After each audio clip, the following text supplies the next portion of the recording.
মার্কিন রণতরী ডুবিয়ে দেওয়ার হুঁশিয়ারি খামেনির। আল আকসায় তারাবি নামাজ আদায় করলেন হাজারো ফিলিস্তিনি। যুক্তরাষ্ট্রের বিরুদ্ধে ইরানের সবচেয়ে শক্তিশালী দান। পরমাণু আলোচনায় অগ্রগতি, প্রশংসা করল যুক্তরাষ্ট্র ও ইরান। ইরান ও যুক্তরাষ্ট্রের মধ্যে উত্তেজনা বাড়ার প্রেক্ষাপটে পারস্য উপসাগরে বিমানবাহী রণতরী ইউএসএস আব্রাহাম লিঙ্কন সহ কয়েকটি ডেস্ট্রয়ার মোতায়েন করেছে যুক্তরাষ্ট্র। এ নিয়ে কড়া হুঁশিয়ারি দিয়েছেন ইরানের সর্বোচ্চ নেতা আয়াতুল্লাহ আলী খামেনি। তিনি বলেন, মার্কিন রণতরী যতই শক্তিশালী হোক, সেগুলোকে সমুদ্রের তলদেশে ডুবিয়ে দেওয়ার সক্ষমতাও রয়েছে। আলোচনার ফল আগেই নির্ধারণ করে ফেলা ভুল ও বোকামি বলেও মন্তব্য করেন তিনি। এই মন্তব্য এসেছে যখন জেনেভায় পরমাণু ইস্যুতে যুক্তরাষ্ট্র ও ইরানের মধ্যে পরোক্ষ আলোচনা চলছে। আনাদোলু এজেন্সির খবরে বলা হয়, তেহরানে এক অনুষ্ঠানে খামেনি দাবি করেন, যুক্তরাষ্ট্রের সেনাবাহিনী বড় ধরনের আঘাত পেতে পারে। অন্যদিকে প্রেসিডেন্ট ডোনাল্ড ট্রাম্প সতর্ক করে বলেছেন, আলোচনা ব্যর্থ হলে বিশ্বের বৃহত্তম বিমানবাহী রণতরী ইউএসএস জেরাল্ড আর ফোর্ডে অঞ্চলে পাঠানো হবে। এদিকে জেনেভায় দ্বিতীয় দফা বৈঠকে কিছু অগ্রগতির ইঙ্গিত দিয়েছে ইরান। দেশটির পররাষ্ট্রমন্ত্রী আব্বাস আরাঘচি জানিয়েছেন, একটি নির্দেশিকা নীতিমালা নিয়ে প্রাথমিক সমঝোতা হয়েছে।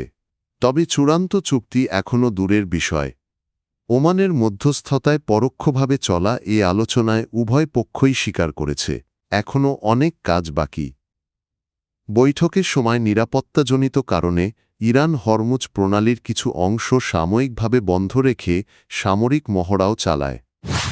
রমজানের প্রথম তারাবি নামাজে হাজারো ফিলিস্তিনি আল আকসা মসজিদ প্রাঙ্গণে উপস্থিত হন।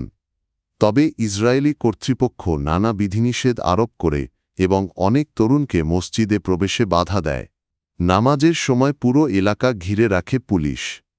প্রত্যক্ষদর্শীরা জানান, মসজিদের ভেতর ও খোলা প্রাঙ্গণ মুসল্লিতে পূর্ণ ছিল। আল আকসার খতিব শেখ ইউসুফ আবু স্নেইনে তারাবি নামাজে ইমামতি করেন।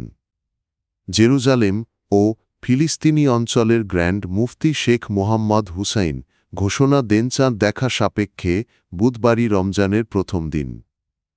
মানবাধিকার সংস্থা euro Mediterranean human rights monitor জানিয়েছে, রমজানের আগে পশ্চিম তীর ও পূর্ব জেরুজালেমে বিধিনিষেধ আরও কঠোর করা হয়েছে।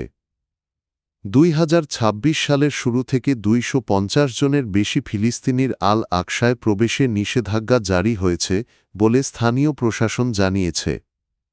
এর আগে আল আকসার ইমাম শেখ মোহাম্মদ আল আব্বাসীকে সাময়িকভাবে আটক করে 1 সপ্তাহের জন্য মসজিদে প্রবেশে নিষেধাজ্ঞা দেওয়া হয়। পারস্য উপসাগর অঞ্চলে এখন ইরানের সামরিক পাল্লার মধ্যে অবস্থান করছে দুটি মার্কিন বিমানবাহী রণতরী স্ট্রাইক গ্রুপ। এর একটি ইউএসএস আব্রাহাম লিঙ্কন ইরানের উপকূল থেকে প্রায় 700 কিলোমিটার দূরে অবস্থান করছে। আরেকটি ইউএসএস জেরাল্ড আর ফোর্ড অঞ্চলে মার্কিন উপস্থিতি জোরদার করতে মোতায়েন করা হয়েছে। 4. তেহরানে ইরানের সর্বোচ্চ নেতা আলী খামেনে কড়া প্রতিক্রিয়া জানিয়েছেন। তিনি বলেন, যুক্তরাষ্ট্র ইসলামী প্রজাতন্ত্রকে ধ্বংস করতে পারবে না এবং প্রয়োজনে মার্কিন যুদ্ধ জাহাজ ডুবিয়ে দেওয়া হতে পারে। এই সামরিক শক্তি প্রদর্শনের পাশাপাশি নীরবে চলছে কূটনৈতিক প্রচেষ্টা। জেনেভায় ওমানের মধ্যস্থতায় যুক্তরাষ্ট্র ও ইরানের মধ্যে পরোক্ষ আলোচনা অব্যাহত রয়েছে। প্রশ্ন উঠেছে, এটি কি বড় সংঘাতের পূর্বাভাস নাকি দীর্ঘদিনের উত্তেজনার আরেকটি অধ্যায়? বিশ্লেষকদের মতে পরিস্থিতি অত্যন্ত সংবেদনশীল।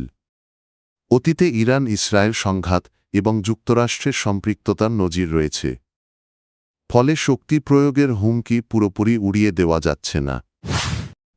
ইরানের পরমাণু কর্মসূচি নিয়ে জেনেভায় অনুষ্ঠিত সাম্প্রতিক আলোচনায় উল্লেখযোগ্য অগ্রগতির ইঙ্গিত দিয়েছে যুক্তরাষ্ট্র ও ইরান। মার্কিন কর্মকর্তারা জানিয়েছেন, আগামী 2 সপ্তাহের মধ্যে তেহরান একটি বিস্তারিত প্রস্তাব নিয়ে আবার আলোচনায় ফিরবে। তাদের ভাষায় 2 পক্ষের মধ্যে বিদ্যমান ব্যবধান কমাতে এটি গুরুত্বপূর্ণ পদক্ষেপ হতে পারে। তবে এখনও অনেক খুঁটিনাটি বিষয় নিয়ে আলোচনা বাকি রয়েছে। মার্কিন ভাইস প্রেসিডেন্ট জেডি ভ্যান্স বলেন কিছু ক্ষেত্রে অগ্রগতি হয়েছে, কিন্তু প্রেসিডেন্ট ডোনাল্ড ট্রাম্প যে রেড লাইন নির্ধারণ করেছেন তা নিয়ে এখনও মতপার্থক্য রয়ে গেছে। ইরানের পক্ষ থেকেও জানানো হয়েছে একটি সম্ভাব্য চুক্তির শর্তাবলী নিয়ে সাধারণ ঐকমত্যে পৌঁছানো গেছে। দেশটির পররাষ্ট্রমন্ত্রী আব্বাস আরাকচি বলেন নির্দেশক নীতিমালার ভিত্তিতে এখন সম্ভাব্য চুক্তির খসড়া তৈরির কাজ শুরু হবে। দুই পক্ষ নিজ নিজ খসড়া প্রস্তুত করে তা বিনিময় করবে। এরপর তৃতীয় দফার বৈঠকের তারিখ নির্ধারণ করা হবে। তবে আরাকচি সতর্ক করে বলেন পরবর্তী ধাপ হবে আরও কঠিন ও বিস্তারিত। বিশ্লেষকদের মতে কূটনৈতিক অগ্রগতি সত্ত্বেও চূড়ান্ত চুক্তির পথ এখনও জটিল এবং সময়সাপেক্ষ।